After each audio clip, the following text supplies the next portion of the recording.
বাবার কোলে ভর দিয়ে অনার্সে প্রথম শ্রেণী অর্জন।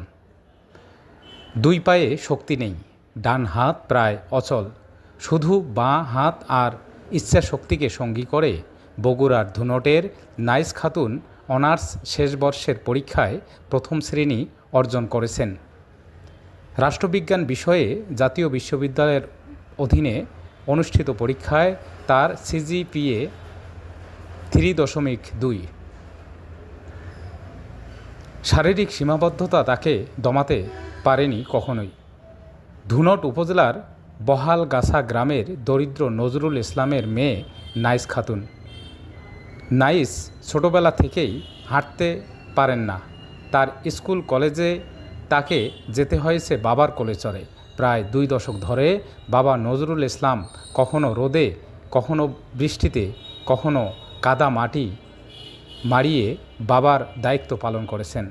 নাইস 2002 সালে বহালগাছা উচ্চ বিদ্যালয় থেকে এসএসসি এবং পরে বহালগাছার বিশ্ব হরিগাছা ডিগ্রি কলেজ থেকে এইচএসসি পাশ করেন।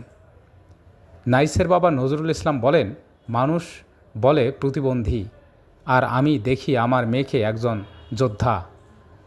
ওকে কোলে করে স্কুলে পৌঁছে দেয়া কখনোই কষ্ট মনে হয়নি। আমার মেয়ের ফল দেখে মনে হচ্ছে আমি পৃথিবীর সবচেয়ে সুখী বাবা। তিনি আরও বলেন, অনেক ডাক্তার দেখালাম, কবিরাজ দেখালাম, তবুও কোনো লাভ হয়নি, কিন্তু ওর মনোবল দেখে আমরা হার মানিনি। আজ ফল দেখে মনে হচ্ছে আমাদের সব কষ্ট সার্থক। এদিকে ফলাফল জানার পর কান্নাজড়িত কণ্ঠে নাইস খাতুন বলেন, আমার শরীর দুর্বল কিন্তু মনটা খুব শক্ত। ছোটোবেলায় মানুষের আর চোখে তাকানো খুব কষ্ট দিত, এখন তারা উৎসাহ দেয়, ভালোবাসে। ভবিষ্যতে আমি শিক্ষক হয়ে সমাজের উপকার করতে চাই। নাইসের এ সাফল্যে পরিবার, আত্মীয় স্বজন থেকে শুরু করে পুরো গ্রাম আনন্দিত। নাইসের বন্ধু আব্দুর রহিম বলেন, আমরা সবাই হাঁটতাম, দৌড়াতাম, খেলতাম, নাইস পারত না, কিন্তু পড়ার ক্ষেত্রে সে ছিল আমাদের সবার আগে। ওর মনোবল এতটাই শক্ত যে আমরা অনেক সময় লজ্জা পেতাম, ওকে দেখে নিজেরাই অনুপ্রাণিত হতাম। আজ নাইসের সাফল্য আমাদের পুরো বন্ধুমহলের গর্ব। পাড়া প্রতিবেশী চাচা মোহাম্মদ জামাল শেখ বলেন, নাইসকে দেখলে মনে হয় আল্লাহ বিশেষ কোনো শক্তি দিয়েছেন।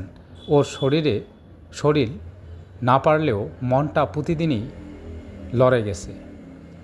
গ্রামে অনেকেই একসময় ভাবত, এই মেয়ে কি আদৌ পড়ালেখা করতে পারবে?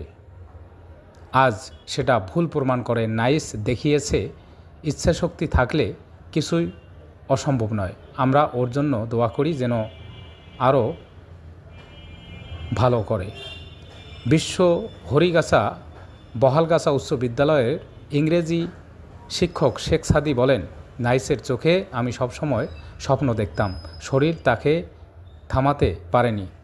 এই মেয়ের ইচ্ছাশক্তি আমাদের ছাত্রদের জন্য এক বিশাল অনুপ্রেরণা ও গ্রামের ইচ্ছাশক্তির প্রতীক হয়ে উঠেছে নাইস। ধুনটের সাধারণ মানুষ এখন তাকে ডাকে অনুপ্রেরণা বলে।